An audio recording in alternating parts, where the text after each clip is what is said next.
외람되지만 여러분들의 남은 인생이 얼마나 될까요?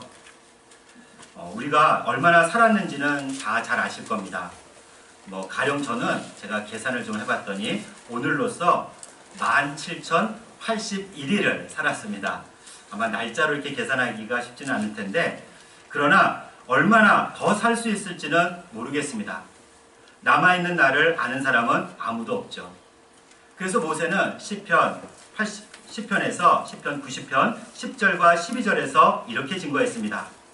우리의 연수가 70이여 강건하면 80이라도 그 연수의 자랑은 수고와 슬픔뿐이요 신속히 지나가니 우리가 날아가나이다. 우리에게 우리날 계수함을 가르치사 지혜로운 마음을 얻게 하소서.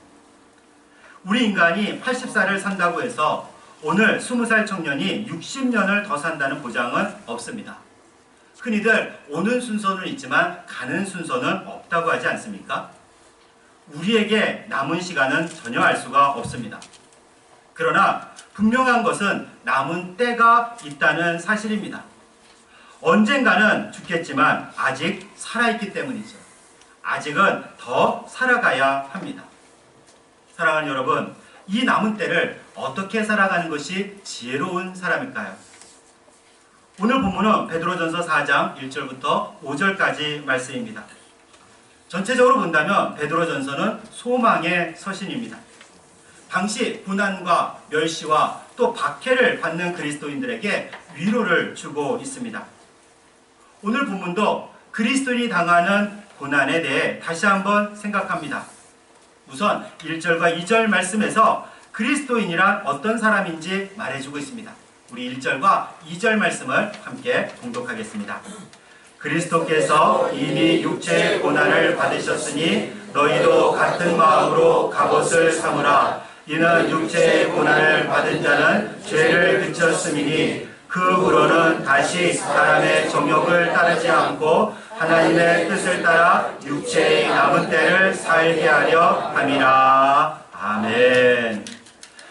그리스도인들은 그리스도이신 예수님을 믿는 사람들입니다. 그리스도는 기름 부음 받은 자라는 원래의 뜻을 가지고 있지만 구원자라는 의미로 사용됩니다. 그러니까 그리스도이신 예수님이라는 표현은 구원자 되시는 예수님이라는 의미가 됩니다. 그런데 우리가 믿는 예수님은 하늘에만 앉아 계신 분이 아니었습니다. 이 세상 사람의 모습으로 오셔서 고난을 받으셨어요. 갖은 조롱을 당하셨을 뿐만 아니라 폭력에 노출되셨고 십자가에 못 박혀 죽기까지 하셨습니다. 이를 오늘 말씀에서 육체의 고난이라고 말씀합니다. 이렇게 예수님께서 육체의 고난을 받으신 이유는 바로 우리 때문입니다. 우리가 죄를 지었고 그 죄 때문에 우리가 당연히 고난을 받아야 했지만 우리 대신 예수님께서 고난을 받으셨습니다. 우리가 치러야 할 죄값을 예수님이 대신 지불하셨습니다. 그리고 하나님께서는 우리 죄를 용서해 주셨습니다. 우리 죄값을 더 이상 묻지 않겠다고 약속하셨어요. 그리고 이것을 믿는 자마다, 믿는 사람은 누구나 하나님은 영생을 허락하셨고 이 세상에서도 거듭난 삶을 살도록 허락하셨습니다. 이를 신학적인 용어로 보면은 칭의와 성화라고 합니다. 칭의라는 것은 의롭게 여김을 받는다, 용서를 받는다라는 뜻이고요. 성화는 칭의된 사람, 즉 용서받은 사람이 그에 걸맞은 삶을 살아가는 것을 말합니다. 가령 어떤 사람이 누군가를 때려서 다치게 했습니다. 난리가 났겠죠? 그런데 그때 그 때린 사람의 부모가 다친 사람에게 모든 치료비를 다 주고요. 또한 이에 대해 더 이상 문제 삼지 않기로 하고 거액의 합의금을 주고 마무리했습니다. 그런데 때린 사람의 부모가 그 아들에게 아무런 책임을 묻지 않습니다. 다 용서해 주었습니다. 그럼 이 아들이 어떻게 살겠습니까? 물론 살아가다가 또 실수할 때도 있겠지만 적어도 이제 그런 실수를 저지르지 아니하리라 마음의 다짐도 하고 또 그렇게 살아가려고 노력할 겁니다. 바로 이러한 삶을 성화라고 합니다. 그리스도인들은 예수님에 의해 구원받은 존재이고 구원받은 존재답게 살아가야 하는 그런 사람들입니다. 이렇게 구원받은 존재답게 살아가는 것을 성화라고 한다고 했죠. 또한 이러한 성화를 다른 말로 하면 구별된 삶이라고 합니다. 그러니까 우리가 성화라든지 구별된 삶이라든지 거룩한 삶, 거듭난 삶, 구원받은 이후의 삶, 또 하나님께 의롭다 여김을 받은 후의 삶, 칭의 이후의 삶이라 모두 같은 말이라 생각하셔도 괜찮습니다. 오늘 성경에서는 2절에서 구원 이후의 삶을 육체의 남은 때라고 표현합니다. 이 시간을 거룩하게 살아가야 합니다. 그러나 육체의 남은 때는 저절로 거룩해지지 않습니다. 구원받은 이후의 성화는 자동적으로 이루어지지 않습니다. 구별된 삶은 결코 그냥 주어지지 않습니다. 그럼 어떻게 해야 구원받은 자로서 육체의 남은 때를 거룩하게 살아갈 수 있겠습니까? 어떻게 육체의 남은 때를 하나님의 뜻에 따라 살아갈 수 있겠습니까? 어떻게 해야 우리가 좀 더 경건하게 이 육체의 남은 때를 살아갈 수 있을까요? 우선은 결단하는 자세가 필요합니다. 1절에서 갑옷을 입으라고 베드로 사도는 권면하고 있습니다. 갑옷을 입는다는 것은 단단히 무장한다 라는 뜻입니다. 그런데 갑옷을 입으며 무장할 때는 입을 것, 채울 것, 잠글 것들 중에 하나도 빠짐없이 한 곳이라도 빈틈이 없이 묶어야 합니다. 자그마한 빈틈은 곧 생명과 직결되기 때문이죠. 예수님을 믿는다고 해서 즉각적으로 거룩하고 구별된 삶을 사는 것은 아니라고 말씀드렸습니다. 왜 그러냐면 마귀가 호시탐탐 우리를 노리고 있기 때문입니다. 베드로전서 5장 8절 말씀처럼 사자가 으르렁거리며 먹이를 찾아다니듯이 마귀는 우리를 집어삼키려고 그 기회를 엿보고 있습니다. 그렇기에 우리는 단단하게 갑옷을 입듯이 빈틈없이 무장을 해야 됩니다. 그럼 우리가 육체의 남은 때를 살면서 무엇으로 갑옷을 삼아야 합니까? 실제로 옛날에 기사들이 있던 그런 갑옷을 의미하는 것은 아닙니다. 오늘 성경은 너희도 같은 마음으로 갑옷을 입으라, 갑옷을 삼으라 라고 말합니다. 여기서 같은 마음이란 우선은 바로 앞에 나오듯이 그리스도께서 받으신 육체의 고난을 본받아서 라는 의미입니다. 오해는 마십시오. 이 말이 무슨 고행주의를 뜻하지 않습니다. 자기 육체를 스스로 괴롭히라는 의미가 아닙니다. 다른 종교에서 보여지듯이 몇십 년 동안 눕지 않고 앉아만 있는다든지 10,000번 절을 한다든지 또 실제로 십자가를 지고 자기 몸에 채찍질을 가하는 것 같은 그런 고행을 말하지 않습니다. 예수님께서도 스스로 일부러 고난을 받으신 것이 아닙니다. 자기 몸을 학대하신 것은 아닙니다. 여기서 말하는 고난이란 베드로전서 3장 17절에도 나오듯이 선을 행함으로 받는 고난이며 이런 고난이 바로 하나님의 뜻입니다. 죄인을 구하는 것이 하나님의 뜻이었는데 그 선한 일을 행하기 위해서 예수님은 십자가라는 고난을 받으셨습니다. 예수님은 그러나 이 십자가 고난을 얼마든지 피할 수 있었습니다. 그러나 예수님은 그 고난을 피하지 않으시고 다 받으셨습니다. 그래서 베드로 사도는 성도들에게 이렇게 권면하는 겁니다. 우리 역시 하나님의 뜻을 따라 선한 일을 하다 보면 고난을 겪게 되는데 이것은 당연하다. 그래서 우리는 마음을 굳게 먹고 단단히 각오를 해야 된다. 결단해야 된다라고 말씀하는 겁니다. 그리고 오늘 같은 마음이라는 어구에서 이 마음이라는 단어에는 결단이라는 의미를 갖습니다. 예수 그리스도께서 결단을 내리셨듯이 너희도 결단하라는 말입니다. 굳이 십자가를 지지 않으셔도 되셨지만 십자가를 지시기로 결단한 것처럼 비록 고난을 피할 수도 있지만 하나님의 뜻을 쫓아 선한 일을 하며 그에 따른 고난을 달게 받겠다는 그런 결단을 해야 된다는 말씀입니다. 이 말씀을 기억하십시오. 육체의 남은 때를 거룩하게 살기 위해서는 결단하는 자세가 필요합니다. 그리고 이 결단이 바로 갑옷이에요. 대적 마귀가 우리를 삼키려고 다가올 때 우리는 결단을 내려야 됩니다. 하나님의 뜻을 따라 선하게 살 뿐만 아니라 그에 따라 고난이 온다 하더라도 하나님 뜻에 따라 살겠다는 그런 결단을 내리라는 말씀입니다. 예전에 내비게이션이 많지 않던 때입니다. 내비게이션이 이렇게 많아진 것이 불과 몇 년 되지 않죠. 어쨌든 그때 알고 지내던 한 분이 이렇게 얘기를 했습니다.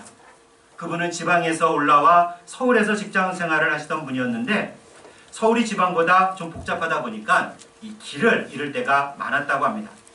그런데 그분이 하시는 말씀이 길을 잃어도 자기는 걱정하지 않는다고 합니다. 불법 유턴 2번이면 길을 헤맬 리가 없다고 말을 하는 겁니다. 가다가 아니면 그냥 아무 데서나 차를 돌리면 된다는 거예요. 유턴하는 곳이 아닐지라도 돌아오면 된다는 겁니다. 그렇게 아무리 복잡해도 2번이면 어떤 길도 찾을 수 있다고 그런 얘기를 하고 다녔어요. 맞는 말이죠. 그분의 말씀대로 하면은 어떤 곳도 잘 찾아갈 겁니다. 그러나 잘못된 행위입니다. 여기서 불법 유턴은 잘못된 것이니 안 하겠다고 결단한 사람이 있다고 생각해 보십시오. 불법 유턴 2번을 말하던 근데 그분이 바로 옆에 앉아 있어요. 그럼 그분이 어떻게 했습니까? 얼마나 답답하겠어요. 자기는 아무 데서나 불법 유턴 2번이면 찾아가는 길을, 그죠?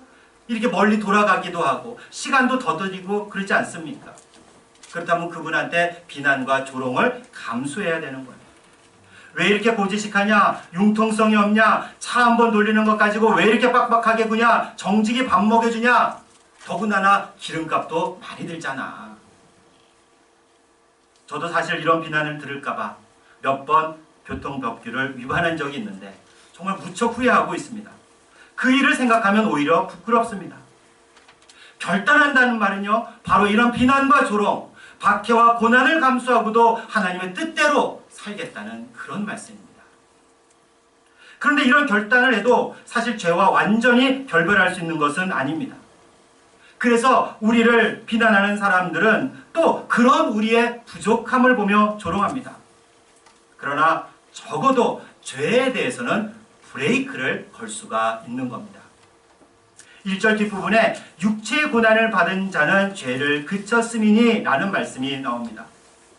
육체의 고난을 받는 자란 하나님의 선한 일을 하다 고난을 받는 사람을 말합니다. 그런데 이런 사람이 죄를 그쳤다고 말씀합니다. 이는 죄를 짓지 않는다는 뜻이 아니에요. 죄에 대해서 브레이크를 건다는 말입니다. 그리스도인이 선을 위하여 고난을 받겠다는 각오를 분명히 가지게 되면 이전에 죄만 짓고 살던 생활에 대해 제동을 걸게 된다는 뜻입니다. 죄악된 본성은 우리를 자꾸 앞으로 나가게 하려고 합니다. 그러나 성령의 도우심으로 우리는 브레이크를 밟을 수 있는 겁니다. 그렇기에 이런 결단을 우리는 매일 매 순간 해야 됩니다. 죄의 유혹이 있을 때마다, 비난과 조롱을 견디기 어려울 때마다, 선한 일을 하다 낙심하게 될 때마다 우리는 결단하는 겁니다. 나를 구원하시기 위해서 십자가 고난을 당하신 예수님을 생각하며 결단해야 돼요. 그래서 주님이 말씀하신 대로, 주님이 가르쳐 주신 대로 살겠습니다. 주님께서 결단하셨듯이 저도 결단하며 살겠습니다. 도와주시옵소서. 이렇게 결단하며 사는 것이 육체의 남은 때를 거룩하게 살아가는 지혜가 됩니다. 더불어서 죄악에서 떠나겠다는 결단입니다. 예수님 믿기 전에 행하던 부끄러운 죄들에서 떠나야 한다는 말씀입니다. 그럼 무엇이 그런 죄들입니까? 대표적인 것이 바로 3절 말씀에 나옵니다. 우리 3절 말씀을 함께 봉독하겠습니다. 너희가 음란과 정욕과 술 취함과 방탕과 향락과 무법한 우상 숭배를 하여 이방인의 뜻을 따라 행한 것은 지나간 때로 족하도다. 아멘. 세상 사람들은 이런 것들을 죄라고 하지 않을 겁니다. 그러나 하나님은 분명하게 죄라고 말씀하세요. 우선은 음란과 정욕을 따르는 것, 이것이 죄인데 이것을 따르지 않겠다는 결단이 우리에게 필요합니다. 이는 성과 관련된 죄악들이에요. 굳이 말씀드리지 않아도 잘 아실 겁니다. 이 사회가 어떻습니까? 여성들을 상품화하고 성을 사고 팔고 어린 여성들에 대해서 노골적으로 추파를 던지는 그런 시대에 살고 있습니다. 다 큰 죄악들이 아니겠습니까? 또 술 취함과 방탕과 향락은 술과 관련된 죄악입니다. 특히 여기서 쓰인 방탕이라는 것은 술을 먹고 거리를 쏘다니면서 난동을 부리는 것을 말합니다. 아마 술 이야기를 하면은 이런 반발이 생길지 모르겠습니다. 한두 잔은 괜찮겠지요? 기분 좋게 마시고 취하지 않으면 되지 않나요? 뭐 친구들과 만나는데 분위기는 맞춰줘야죠. 하고 말입니다. 요는 술을 마셔도 괜찮지 않은가 라는 말을 하고 싶은 겁니다. 그러나 그렇지 않습니다. 술 취한다는 것의 기준이 무엇입니까? 한 잔입니까? 두 잔입니까? 아니면 사람이 하나로 보일 때입니까? 둘로 보이는 겁니까? 애매하죠. 또한 술을 마시다 보면 사고가 나게 돼 있습니다. 술 때문에 일어나는 범죄가 얼마나 많습니까? 술을 마시다 보면 추한 모습을 보이게 되어 있습니다. 물론 술을 먹는 것은 죄가 아니지만, 그리고 술을 먹는다고 해서 천국 가는데 아무런 지장이 없지만, 술을 먹다 보면 죄를 지을 확률이 더 커지는 것은 확실한 사실입니다. 한편 많은 분들이 술을 끊고 싶어 하기도 합니다. 그런데 못 끊죠. 여러 가지 이유가 있지만 다른 사람에게 조롱을 받기 때문입니다. 그들의 비난 때문입니다. 이런 비난과 조롱을 무서워하지 않습니까? 술을 마시지 않는다고 조롱을 받으십니까? 사람들이 비웃습니까? 그럼 그냥 받으십시오. 얘가 예수 믿더니 술 한 잔도 안 하네? 내가 친구냐? 하는 비난을 받으면 오히려 기뻐하세요. 하나님은 그런 비난받는 사람을 옳다고 인정하시기 때문입니다. 물론 악한 일을 하다 비난받는 사람 이야기가 아니에요. 술을 먹지는 않지만 더 나쁜 일을 하는 사람들도 많습니다. 기독교인들 중에서 말이에요.